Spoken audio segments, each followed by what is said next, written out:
مدذ اللہ علی فرماتے ہیں شاہ سلیمان توسوی رحمہ اللہ کا ایک کھیت تھا، فصل تھی، وہ مریدوں کو اس کی حفاظت کے لیے بھیجتے، رات وہ سو جاتے، کوئی جانور چھوڑتا، کھیت کا نقصان ہو جاتا۔ ایک دن آپ جلال میں آئے، فرمایا تم آرام کرو، رات میں خود اپنے کھیت کی حفاظت کروں۔ آپ چلے گئے، کیا دیکھتے ہیں؟ کوئی بندہ اپنے جانور لے کر فصل میں رات میں داخل ہونے لگا۔ آپ جلال میں آئے، غصے میں فرماتے ہیں کون ہے؟ کس کی اتنی جرت کہ میرے باغ میں داخل ہو؟ جب آپ نے جلال میں فرمایا، وہ جو بندہ تھا نا، اس کا نام تھا محمد۔ کیا نام تھا؟ وہ ڈر گیا، کہنے لگا محمد نہ۔ آپ فرماتے ہیں محمد ہے تے چرندہ بدار ہے، اگر تو محمد ہے، نام محمد پہ شاہ سلیمان کی جان بھی قربان ہے۔ تو لوگوں جب یہ نام آ جاتا تھا، صحابہ، اتقیاء، اصفیاء، اولیاء، عرفاء، صلحاء اس نام پر اپنا سب کچھ قربان کر دیا کرتے تھے۔ آج منہاج القرآن یہ فکر، پیغام، شعور، آگہی، علم، فکر آپ کو عطا کرتی ہے۔ اپنی سوچوں کو پاکیزہ کریں، اعتقادات کو درست کریں، نظریات کو تصادم سے بچائیں، فکری بالیدگی اپنے آپ کو عطا کریں، اور آپ ان جھنجھٹوں سے نکل کر، اختلافات سے نکل کر، نفرتوں سے نکل کر آئیں، نام محمد پر، قرآن پر اور حضور کی مبارک ذات پر، اللہ کے اس طے کردہ معیار زمین پر اکٹھے ہو جائیں، اپنی فکر کو پاکیزہ کر کے حضور کے میلاد کو اس حال میں منائیں کہ پہلے اپنے ٹوٹے دلوں کو ملائیں، پھر حضور کا میلاد منائیں۔ عہد کرتے ہیں کہ آقا آپ کا میلاد بھی منائیں گے، لیکن پہلے دلوں کو ملائیں گے، نفرتوں کو ختم کریں گے، کدورتوں کو نکالیں گے۔ وعدہ کرتے ہیں۔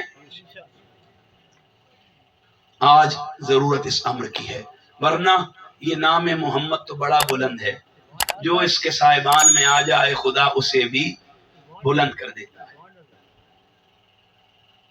آپ میں سے کتنوں نے میاں محمد بخش صاحب کا نام سنا ہے؟ ہاتھ کھڑا کریں۔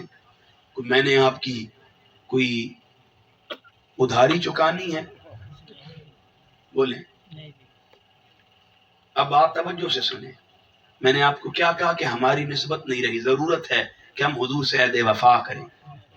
ضرورت اس امر کی ہے، کیونکہ جب کوئی مدد کرنے والا نہیں ہوگا، حضور ہماری مدد کریں گے۔ میاں محمد بخش صاحب کا نام تھا محمد بخش۔ تو کوئی عیسائی کسی تھے نا، ہر بات میں میاں محمد بخش صاحب کا کوئی شعر سنائے۔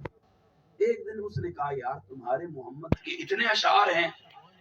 وہ شخص کہنے لگا بھائی یہ جو میں شعر پڑھتا ہوں نا، یہ اس محمد کے نہیں ہیں جو ہمارے نبی ہیں صلی اللہ علیہ وسلم، یہ تو ان کے غلام محمد بخش کے ہیں۔ تو وہ کہتا ہے یار اس کی اتنی شان، کتنے اشعار اس نے لکھے ہوئے ہیں۔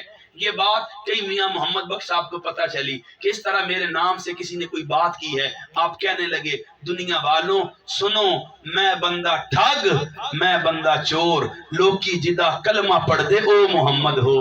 آج ضرورت اس امر کی ہے، اس محمد عربی صلی اللہ تعالی علیہ وآلہ وسلم کی سیرت پر چلا جائے، سنت پر چلا جائے، اسوہ پر چلا جائے، حضور کے اخلاق، کردار، عادات کو اختیار کیا جائے۔ یہ کوئی بڑی بات نہیں ہے خود حلوہ پکا کر خود کھا جانا، نہیں، اس دسترخوان کو اتنا وسیع کریں، دلوں کو اتنا کشادہ کریں کہ اگر اس اخلاق اور منظم نظام کو کوئی عیسائی بھی دیکھ لے تو حضور پر کلمہ پڑھنا شروع کرتے ہیں۔ وعدہ اللہ پاک ہم سب کو عمل کی توفیق عطا فرمائے۔ میں آخر گفتگو میں صدر تحریک منہاج القرآن ضلع خوشاب محترم غلام صفدر آوان صاحب بیماری میں یہاں بیٹھے رہے، اللہ پاک ان کے علم میں، عمر میں، عمل میں برکت عطا فرمائے۔ یہ جمعہ کے وقت سے میرے ساتھ ہیں، جمعہ بھی میرے ساتھ پڑھا، بخار میں ہیں، علیل ہیں، اس سردی میں موٹر سائیکل چلا کر مجھے یہاں لے کر آئے، پہلے رنگ پور لے کر گئے، پھر یہاں سے واپس جانا ہے۔ اللہ پاک اس جوان کو صحت عطا فرمائے۔ جتنے احباب محبت بیٹھے ہیں اللہ پاک ان کی بھی عمر میں برکت عطا فرمائے۔ میں محترم حبیب الرحمان صاحب کے لیے دعا کرتا ہوں، رب ذوالجلال ان کی بخشش فرمائے، مغفرت فرمائے، بلندی درجات فرمائے۔